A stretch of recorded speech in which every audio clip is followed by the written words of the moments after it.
Planning for retirement and getting the financial side of things set up is great. But what if you don't pay attention to your mindset? In this video, we're going to talk about how mindset plays such an important role in retirement planning and what you can do to overcome poverty mindset and some of the negative thoughts that you might have about finances and your own wealth. One book that has been super important to me throughout my life is A Framework for Understanding Poverty by Ruby Payne.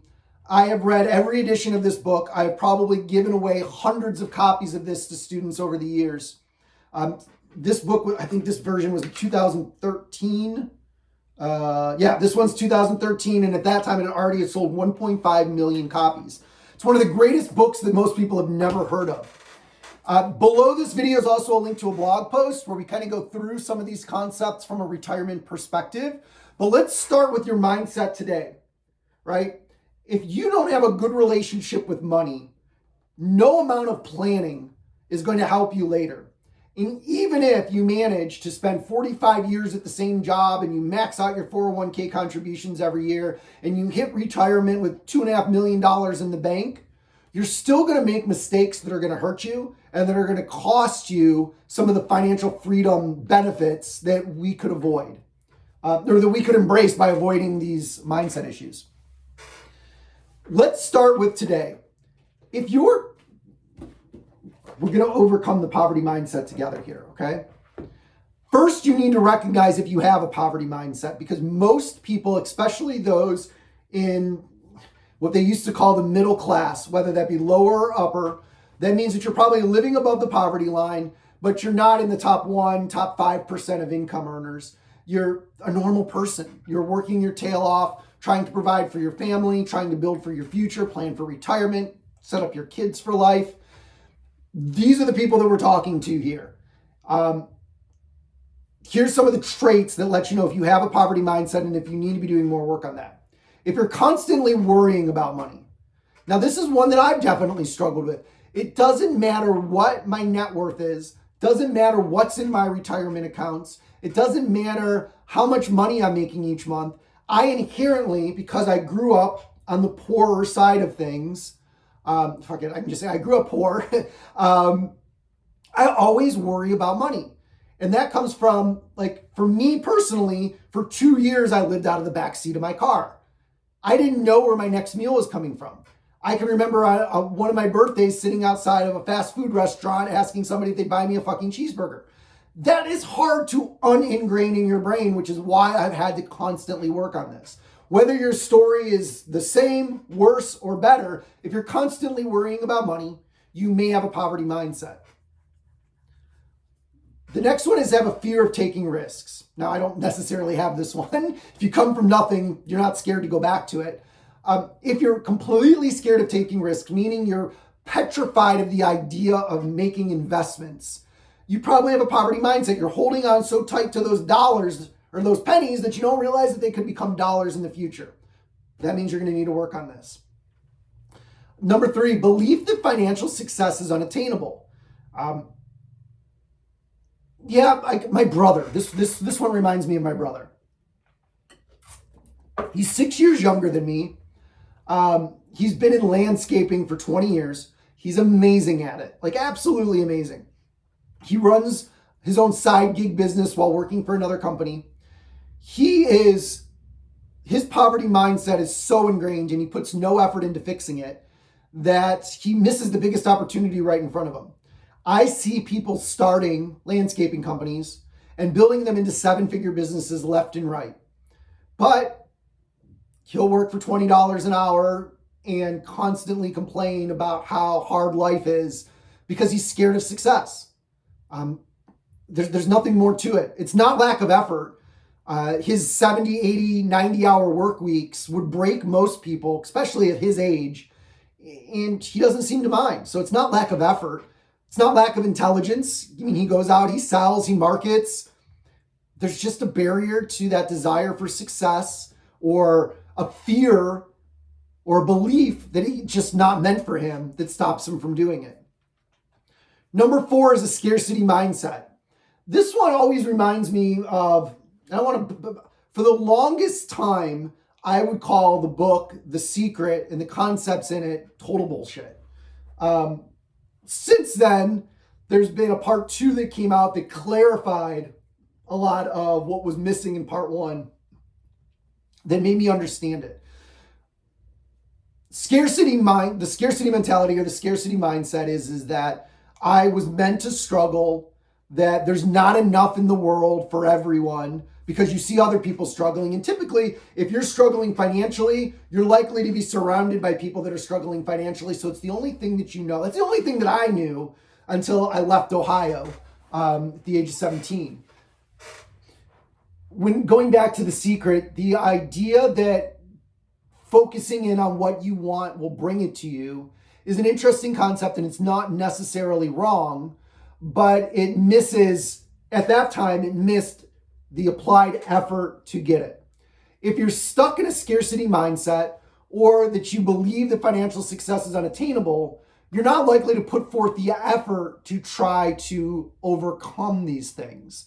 So that means that you've probably got a poverty mindset. You should check out this book or continue watching this video so we can talk about some strategies to overcome this. Number 5, lack of financial goals and planning. The whole course that you're consuming right now is about creating a plan, creating a vision, and then creating a strategy to get there. And then we can give you the tools and the fundamentals to manage that along the way so that you can reach your goals. If you don't have any financial goals, that could be because of the poverty mindset.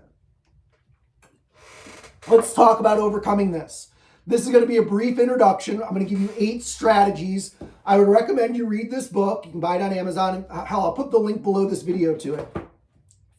Number 1 is recognize and challenge your limiting beliefs. I have an exercise where, no, it's in the library, where I sit down and I kind of map out over a period of time my goals over here. I kind of go through all of my mindset issues that I might have achieving the goals, as well as the internal, external, strategic application of the strategy that's going to help me reach that goal. Because I know that if my mindset's not there and I don't believe it, I'm never going to achieve it. If you don't believe it, you're not going to achieve it. I'm sure that's got to be like, someone said that before. That's a pretty cool one. Number 2, educate yourself. If you know you have a problem, what effort are you putting towards solving it? And reading books is a great way to do it. Might be something that I believe in. Number 3, cultivate a growth mindset. On my phone, which is actually right in front of me recording this video, I have what's called a motivation folder. When I'm searching around online and I see one of those quotes that I read it and I'm like, yeah, I've got them on stoicism, transcendentalism, retirement, limiting beliefs, relationships. When I just don't feel my mindset is right, I just start scrolling through them and reading them. I think as of yesterday, there's like 70 different quotes in there. It's kind of cheesy, but it works for me. Cultivating a growth mindset means you've got to put up a wall on the negative aspects of your mindset, that poverty mindset, right? You've got to be able to look forward from it. And sometimes it's something as small as looking at a bunch of quotes, it's reading a book, it's thinking about your goals. Or if you watch the video on some of the biggest mistakes that people make in retirement, we talk about the idea of creating a vision for your retirement, like where you're going to live, how you're going to spend your day. Growth mindset comes from having that vision, and having that vision makes it much easier to have positivity and to overcome the things that we talk about, that are talked about in this book.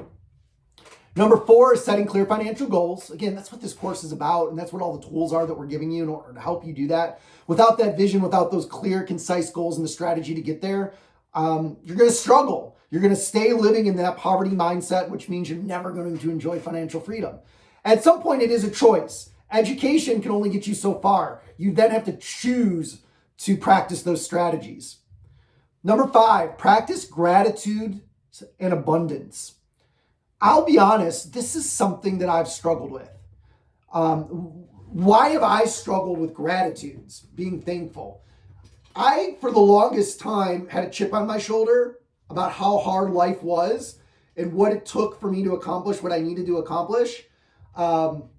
it turned into an ego that was almost uncontrollable, that created so much damage in my life before I accepted and acknowledged it, that it baffles me today. I feel like I could go on an apology tour to so many people and be like, man, I wasn't right. Practicing gratitudes is the ability to say thank you. Thank you to those around you. Thank you to yourself. Thank you to the universe. That we're not on this journey alone. Even in Stoicism, where we talk about how our journey is independent from others from a competitive standpoint. So we don't look left, we don't look right, we look forward. And we work towards our goals and we do our best to achieve them. And we don't let the external distractions of the world stop us from doing that. But sometimes you do have to sit back and look around you and be like, man, thank you, universe. Like, thank you for giving me the opportunities, the intelligence, the foresight, the strength to accomplish the things that I've accomplished. I did not do this alone. It took the universe. It took people around me. It took opportunity. It took faith and dedication to get here. So thank you. You need to do the same. And if you can get that into your daily life, what I talked about before with my quotes, it does help. It brings to mind that this is all bigger than me. Number 6, surround yourself with positive influences. This, I think, is key. When I think about growing up and I think about, like, my grandparents lived paycheck to paycheck. My parents lived less than paycheck to paycheck because I can remember them talking about borrowing and loans, debt, bankruptcies, things like that. If you grow up around that, how the hell are you going to know anything different? It's important to find groups, communities, masterminds, conferences, events, even podcast communities or free online communities like our Facebook group, where you have like-minded people that are thinking differently. They say that, I don't hate this saying. I hate saying that I'm saying this saying, that you are like the average of your 5 closest friends. It is very true. Now, you can break out of that cycle, build your wealth, and not have to detract yourself from friends and family, although sometimes you do. But if you don't take the steps to communicate and network and become part of a larger community with a different, more positive mindset, you are going to struggle. Taking calculated risks. Financial freedom and wealth does not come from saving. It just absolutely positively doesn't. You're going to have to invest. Throughout all of our courses, we try to keep it as simple as possible by talking about how we internally, whether it be our kids' accounts or partially in my own financial accounts, use the S&P 500 as a way to be in the market, diversified across 500 different companies without taking the huge risk of owning individual stocks. That choice is up to you. I can only talk about what it is that I do. And number 8, embrace lifelong learning. All right? We've talked about this book, give your framework for understanding framework for understanding poverty, and give your kids financial freedom. You're learning by watching this video, so you're already accomplishing this goal. I commend you on that, and I want you to dive deeper into the course. There are a ton of videos in here that are going to help guide you through the wealth building process for you as a parent, so that you can have live a life of abundance, both with positive mindset and positive cash flow. And then you can do the same for your kids. So I'll catch you in the next video. Thank you.